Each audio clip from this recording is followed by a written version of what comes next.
आइए फिर आज हम गजानन सर से मिलते हैं और इनके बारे में जानते हैं अपन। आइए सर, कैसे हैं आप?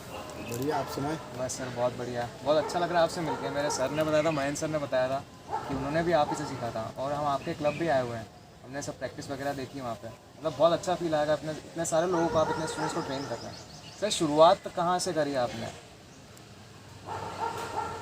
वो दौर अलग था जब स्पोर्ट्स में इतना ज़्यादा नहीं था। इंदौर में कराटे ज़्यादा होता था। ताइक्वांडो का नाम सुनना मतलब एक दशक की बात है। हम लोग उस समय इसे कोरियन कराटे लिखा करते थे कि लोग इसे पहचान जाए ताइक्वांडो को कराटे, इस तरह का मामला था। तो ताइक्वांडो नाम लोगों की जबान पे लाने के लिए भी बड़ा संघर्ष करना पड़ा, खेल के साथ साथ। सही है, मतलब एक पुराना स्पोर्ट्स जैसे कराटे मतलब बहुत प्रचलन में था उस टाइम पे, बहुत फेमस था। और टाइक्वांडो एक नया स्पोर्ट, जैसे कि आज की जनरेशन में भी अगर नया स्पोर्ट्स अगर अपन लाएंगे तो बहुत मेहनत करनी पड़ती है। सर वो मेहनत के बारे में कुछ बताइए, मतलब कैसा स्ट्रगल रहा होगा फिर आपका? परेशानी ये थी कि हम लोग जूडो वो कराते, मतलब ये दोनों अलग अलग गेम है, हम उसे किया करते थे। तो उस समय ताइक्वांडो एकदम नज़र में आया 90 के दशक में। तो हमने इसे स्टार्ट किया नारायण बाग से, प्रेरणा क्लब से। और ये इंदौर का पहला गवर्नमेंट रजिस्टर्ड, जिसे कहते हैं, क्लब। इसे रजिस्ट्रेशन करने में बड़ी परेशानियाँ हुई। तो हम लोग उस समय हर जगह बोर्ड पर लिखा करते थे ताइक्वांडो कोरियन कराटे। इसे स्कूल के अंदर भी पहुंचाने में बहुत कई साल लग गए। तो इस तरह खिलाड़ियों को हमने ताइक्वांडो भी कराया और कराटे भी कराया। उसको जैसे जैसे डेवलप होता गया, बच्चे प्लेयर बनते गए, तो हम उसके साथ में हम लोगों ने कराटे से दूरी बनाई और जूडो से दूरी बनाई। और एक मार्शल आर्ट्स का सबसे तेज़ तर्राट गेम है, इसे हमने इंदौर के अंदर एक पहचान बनाई। तो आपने इसको मतलब जो रियल नेम है टाइक्वांडो, आपने वो नेम दिया उस टाइम पे? नाम तो ताइक्वांडो ही था। अगर हम किसी से ताइक्वांडो कहते थे तो लोग बड़े गौर से देखते थे, जैसे किसी दूसरे ग्राहक का कोई शब्द बोल दिया। तो हमें उसे मजबूरी में कोरियन कराटे लिखना पड़ता था। फिर लोग समझा कि साहब कराटे की तरह ही एक गेम है, लेकिन ये 80-90% किक्स पर खेला जाता है। इसका डिफेंस भी किक से होता है ज़्यादा। तो फिर लोगों को समझ में आया। 96 से बच्चे लोग नेशनल में जाने लगे, क्योंकि इसमें इंदौर के अंदर इसलिए कि जब हम लोगों ने शुरू किया, इंदौर से टीम जाया करती थी। उस समय कोई भी ऐसा अथोराइज क्लब नहीं था। तो उस समय अगर मेरे ही जानकारी में, मैं भी खेलता था, कि 25-30 बच्चे भी अगर स्टेट में खेलने गए तो उन्हें ब्राउन्स मेडल भी नहीं मिलता। इतनी बुरी स्थिति थी ताइक्वांडो की, नेशनल दूर की बात है। तो एक जुनून हुआ, हम जूडो और कराटे से निकले कि यार क्यों नहीं जाते। हमने उसका प्रयास किया और 95 के अंदर पहली बार इंदौर को एक मेडल मिला, ब्रॉन्ज मेडल। स्टेट कंपटीशन में बहुत बड़ी उपलब्धि थी उस समय कि एक मेडल मिल जाए। वो प्रेरणा क्लब का ही बच्चा था। तब आश्चर्य हुआ कि ताइक्वांडो में एक मेडल। तो लोग कर रहे थे, हम भी प्रयास कर रहे थे। उसके बाद नेक्स्ट टाइम उसी बच्चे का नेशनल्स में चयन हुआ। अच्छा। एक बालिका का हुआ। इंदौर की पहली नेशनल प्लेयर एक लड़की है, जिसका नाम शायद किसी को मालूम नहीं हो, मैं कहता भी नहीं। वो बालिका छुप चुकी है, क्योंकि इतिहास है। जितने भी लोग ताइक्वांडो कर रहे हैं वो कहीं ना कहीं प्रेरणा क्लब के बाद में। प्रेरणा क्लब से कुछ लोगों ने, स्टूडेंट ने प्रैक्टिस किया, फिर इनके स्टूडेंट इंदौर में फैले और ताइक्वांडो का नाम लोग पहचानते चले गए। आज जैसा कि आपने बताया कि बहुत सारे स्टूडेंट्स हैं और हमने भी विज़िट करा था, बहुत सारी क्लासेस गए हैं हम। और जहाँ जहाँ विज़िट करा हमने, उन्होंने आप ही के बारे में बताया था कि हमने गजानन सर से सीखा है, हमने गजानन सर से सीखा है। तो जैसा कि सभी ने आपसे सीखा था प्रैक्टिस वगैरह, आप तो आपको क्या चीज़ इंस्पायर करी थी कि यार हमको, जैसे आपने 90s में स्टार्ट कर दिया था, तो एक मोटिवेशन रहता है कि हर इंसान की लाइफ में कि नहीं यार मेरे को इसको एक यहाँ तक, इस लेवल तक लेके जाना है इस क्लब को। सर तो आपका क्या गोल था उस टाइम पे उनके लिए कि वो यहाँ तक पहुँचे, ये करें प्रैक्टिस? देखिए, इसके अंदर है कि बच्चा एक तो कड़ी मेहनत करे, क्योंकि टीचर उसके साथ भिड़कर मेहनत करता है, उस पर पूरी नज़र रखता है। हमारे जो कोचेस हैं, हमारे जो प्रेरणा क्लब में सिखाने वाले, उन लोगों को एक ही चीज़ है कि हर बच्चे पे ध्यान देना। और बच्चा का जब बॉडी फिटनेस सही रहेगा तो वो कुछ कर पाएगा।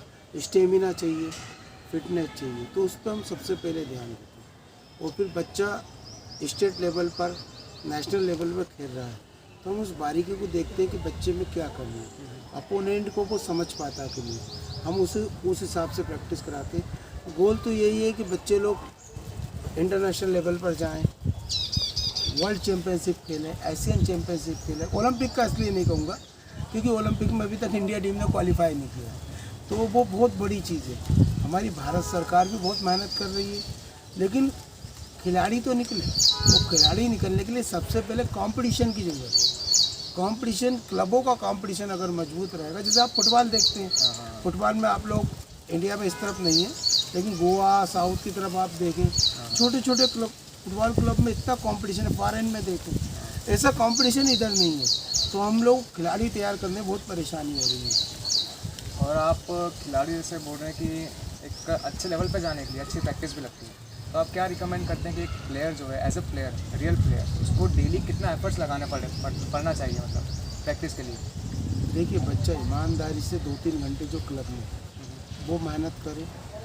कुछ प्रॉब्लम होती टीचर से पूछे। बाकी हमारे टीचर इस चीज़ पे ध्यान देते हैं कि बच्चे बोल नहीं पाते टीचर से। सबसे पहले हमारे जो बच्चे वो डिस्कस करते हैं, जो भी प्रैक्टिस होती है उसका ग्रुप डिस्कस किया जाता है कि कैसे करना है। वो पूछता है कि मैं जब इसके साथ इस तरह की, जैसे एक किक से कि दोले चौकी कर रहा था सर, मैंने डबल भी किया लेकिन इसने स्पीड से दूसरा किक मुझे लगा दिया, तो उसके लिए तो उसका फिर हम डिफेंस बताते हैं, तो उस डिफेंस के लिए उसे प्रैक्टिस कराते हैं। लेकिन वही चीज़ है कि बड़े स्तर पर खेलना है तो बच्चों को मेहनत चाहिए और कॉम्पिटिशन, सबसे ज़्यादा कॉम्पिटिशन चाहिए, क्योंकि कंपटीशन अगर नीचे स्तर पर रहेगा तो वो स्टेट और नेशनल निकाल सकता है। उसके लिए हम तैयारी करते हैं और बच्चे रिजल्ट भी दे रहे हैं। पुराना दौर बहुत अच्छा था, 90 के बाद का जब इसका शुरुआत हुआ था, तब हमारे बड़े बड़े खिलाड़ी, माया डाबी हुई जो इंटरनेशनल साउथ कोरिया से ओपन कंपटीशन के अंदर मेडल का सिल्वर। अच्छा। और उसके पहले सबसे बड़ी हमारी उपलब्धि थी ओम प्रकाश, जिसने वर्ल्ड चैम्पियनशिप में सपना लोग सोच नहीं सकते।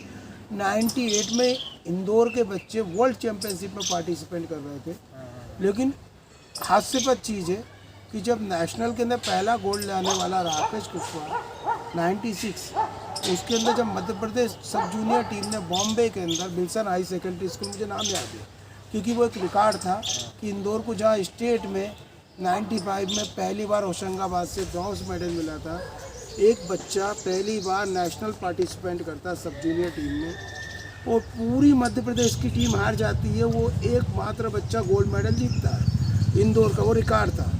वही बच्चा 97 के अंदर लखनऊ नेशनल में जाता है स्टेट से गोल्ड मेडल लेके। और मज़ेदार चीज़ है, स्टेट का 2 बार सिलेक्शन होता है। जब वो एक स्टेट कंपटीशन के अंदर गोल्ड मारता है तो हमारे कुछ आदरणीय नाम लेना नहीं चाहूँगा, वो लोग एक और सिलेक्शन कर देते हैं दुर्ग के अंदर, जब छत्तीसगढ़ अलग नहीं था, मध्य प्रदेश विभाजित नहीं था, फिर वो लड़का उधर भी सिलेक्शन के अंदर गोल्ड मेडल जीतता है और उधर से वो नेशनल सिलेक्शन होता है। मतलब हराने की कोशिश की जाती है, मतलब इंदौर के साथ पक्षपात तो होता रहा था।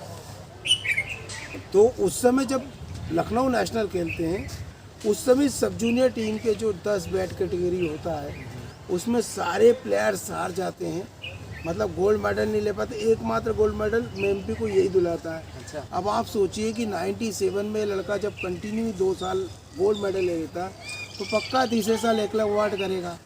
सही बात है। तो मालूम पड़ता है हमारे क्लब को मध्य प्रदेश एसोसिएशन बाहर कर देता है। हास्यास्पद चीज़ ये है कि डिस्ट्रिक्ट एसोसिएशन का संचालन ही प्रेरणा क्लब करता है, और एक क्लब के बच्चे, क्लब के मतलब एक ही व्यक्ति को एमपी, उस समय के तत्कालीन एमपी सेक्रेटरी ने बाहर कर, वो क्या कारण था उस विवाद में नहीं जाना चाहूँगा, लेकिन उसके बाद 98 के अंदर कुरुक्षेत्र जूनियर से ओम प्रकाश गोल्ड मेडल लेते हैं और ओम प्रकाश वर्ल्ड चैम्पियनशिप खेलने जाते हैं। उसके बाद वो NIS भी करते हैं। उसके बाद उनके NIS करने के बाद इंदौर से कोई NIS दूसरा नहीं हुआ क्योंकि उसका क्वालिफिकेशन बहुत ज़्यादा है। तो ये चीज़ है कि 98 में जब ये क्लब और ये इंदौर प्रेरणा क्लब, उस समय आप मानेंगे इंदौर में 7-8 प्रेरणा क्लब थे, इंदौर की अलग अलग जगह पे इसकी ब्रांचेस थी, और वो लोग जब आपस में कंपटीशन करते थे तो उनमें इतना ज़्यादा 100-150 बच्चों का मतलब क्लब कंपटीशन क्लब होगा, उसमें जब जो बच्चा गोल्ड मेडल जीतता था वो जब स्टेट को तो आराम से निकाल सकता था। तो जब इंदौर के क्लबों में इतना कंपटीशन कर दिया गया था, उसके बाद पॉलिटिक्स कहते हैं ना, खेलों में राजनीति, दिल हट जाता है, बच्चे भी मेहनत नहीं कर रहे हैं। तो इंदौर में अब मैं बड़े ही जिम्मेदारी से कहता हूँ इंदौर में खिलाड़ी नहीं कोच पैदा होते हैं क्या? अब कोच पैदा होंगे तो आप सोच लो। लेकिन प्लेयरों का बहुत भविष्य है, बच्चों को मेहनत करना चाहिए, और मेहनत करेंगे तो एक ओलंपिक गेम है। माना कि इंडिया टीम ओलंपिक में नहीं क्वालिफाई कर पा रही है, लेकिन होगी। आप जैसे बच्चों के कारण तो ये होगी। आप मेहनत तो करें, देश भावना अपने घर पे छोड़ के आए, और एक खिलाड़ी की तरह अनुशासन में, जो स्पोर्ट्स मैन को कहते हैं ना, अनुशासन में रहें और प्रैक्टिस करें। अब तो सबसे अच्छा समय हो गया है कि स्कूल्स में चालू हो गए। अब स्कूल्स में भी अगर दिखावा पेपर में छपाना है, क्योंकि मैं बता दूं, मैं खेल पत्रकारिता करता हूं, तो सबका ये उद्देश्य होता है पेपर में फ़ोटो छप जाए और हम लोग को, हमारा स्कूल का प्रिंसिपल खुश हो जाए, पब्लिसिटी का। तो अगर स्पोर्ट्स ही पब्लिसिटी, तो फिर कह नहीं सकते साहब स्पोर्ट्स होगा।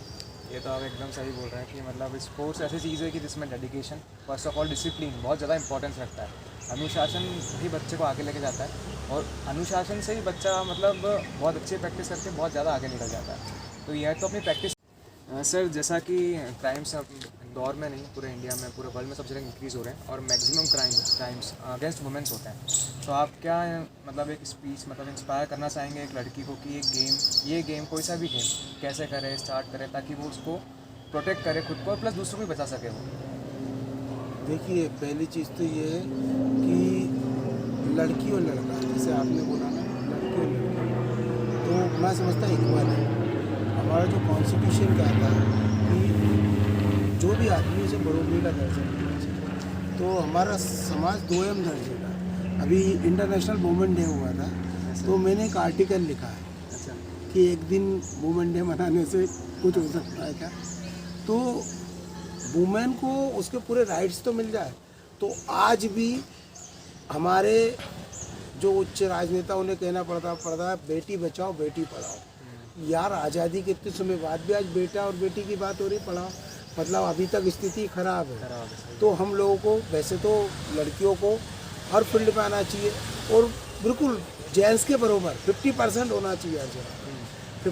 50 इक्वल बरोबर।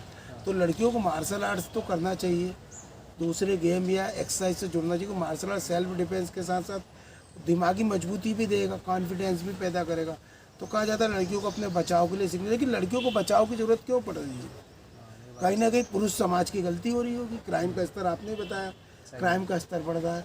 नेशनल क्राइम रिकॉर्ड ब्यूरो का क्या आप देख सकते हैं क्या परसेंटेज बोल रहा है?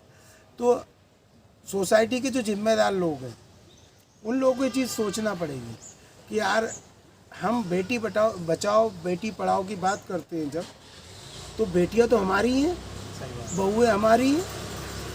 वो गिरते हैं भैया, चाहे लड़का गिरे या लड़की गिरे, आपको उठाना है, क्योंकि हमारे लोग हैं।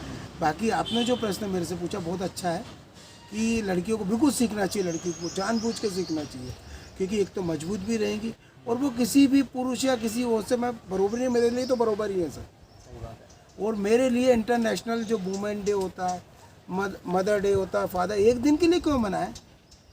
हमेशा हम भारतीय लोग हैं, माँ बाप का सम्मान करते हैं, महिला का सम्मान करते हैं, तो हमारे लिए तो रोज़ होना चाहिए। ये तो फॉरेन की कल्चर है कि माँ बाप को छोड़ दिया और एक दिन मना लिया, शायद बात कड़वी हो। तो महिलाओं को अगर आज भी ये स्थिति में उन्हें बचाओ और पढ़ाओ का मामला है तो गलत है, और बच्चियों को सही ट्रेनर से सीखना चाहिए। मैं पेरेंट्स से, जिससे भी उनसे कहना चाहता हूँ कि आप किसके पास छोड़ रहे हैं। हर आदमी चकाचौंध रखेगा, आप पहले बैकग्राउंड पता करें कि इस व्यक्ति ने कितना क्या किया है, और छोड़ने का, अगर आपको खिलाड़ी बनाना है तो जितनी मेहनत आपका बच्चा कर रहा है उतनी मेहनत आपको उसके देखना पड़ेगा। आप इंटरनेशनल प्लेयर जितने भी हैं, अलग बैडमिंटन ले लो, टेबल टेनिस देख लो, आप लॉन टेनिस देख लो, उसमें आप देखेंगे माँ बाप की बहुत मेहनत है। माँ बाप पूरी नज़र रखते हैं कि आपका बच्चा क्या कर रहा है। यूँ नहीं हमने छोड़ दिया और वो सीख रहा है तो फिर रिजल्ट कम आता है।